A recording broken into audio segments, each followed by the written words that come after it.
RTL, 11h, midi. Rendez-moi mon portable. Rendez-moi mon portable. On va commencer par la carte d'identité téléphonique de Jean-Marie Bigard. Donc c'est bien un smartphone, donc c'est plutôt moderne. Quelle génération? 3, 4, bravo. Donc vous êtes du genre à changer régulièrement de téléphone, à être très attentif aux nouveautés technologiques? Non, là j'étais assez intéressé parce que j'aime bien le côté tactile, mais en l'occurrence, il faut bien penser à mettre un petit cache parce que tu le remballes dans ta poche et tu appelles, tu as tendance à appeler n'importe qui. Ça vous est arrivé déjà, ça? Oui, en disant quelqu'un qui tout d'un coup me rappelle en disant ça fait une demi-heure là que tu me parles et tu sais pas que tu as le téléphone dans la poche. Mais c'était pas des gaffes, c'était pas du genre Non, ça fait une c'était demi-heure pas que tu dis du mal de moi. Ouais.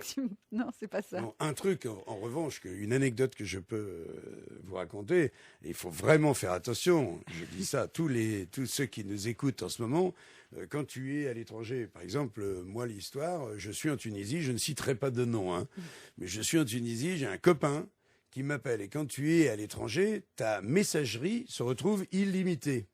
Elle n'est plus limitée à 1 minute. Donc le copain en question qui vient de changer de téléphone, il me dit « Ouais, Jean-Marie, tu m'as pas appelé depuis longtemps. Allez, rappelle-moi. » Clac, j'entends qu'il ferme le volet de son téléphone, mais son téléphone ne se coupe pas pour autant. Il pose donc le téléphone au milieu de la table. Ils sont à Saint-Tropez. Ils sont 7 ou 8. Je sais qui ils sont. Et pendant 35 minutes, j'ai tout entendu sur moi, tout. Donc certains disaient que je baisais régulièrement avec Pierre Palmade, d'autres que machin. J'ai appris des tas de trucs sur ma vie privée, sur celle de Johnny Hallyday, sur celle de... Ouais, des tas de trucs vraiment formidables. Et 35 minutes plus tard, ça coupe enfin, il me rappelle en fait. Il me rappelle, il dit hey, « Jean-Marie, je t'ai appelé, pourquoi tu me rappelles pas ?» Reclaque.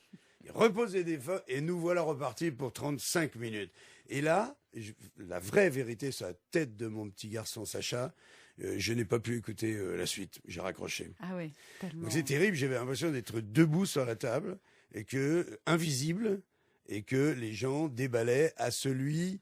c'est les gens un peu friqués, mais qui côtoient pas forcément les stars, mais qui ont envie d'en savoir le plus possible sur les stars. Donc c'était à celui qui serait le plus copain avec moi et qui racontait des choses invraisemblables, Et qui surtout, n'ont jamais existé. ils en parlent comme s'ils savaient plein de vérités sur les uns et les autres. Absolument, Et mais c'est le terrible. must, c'est de savoir plein Donc, de choses. Vous pouvez nous le dire aujourd'hui, c'est un à scoop. quelle heure fait caca Johnny Hallyday. Scoop RTL, vous n'avez pas couché avec Pierre Palmade? Donc non, Non, la voilà. réponse est non. C'est embrassé plusieurs fois, des fois un peu avec la langue, parce que des fois entre bons potes, ça peut arriver, mais pas plus. Rendez-moi mon portable.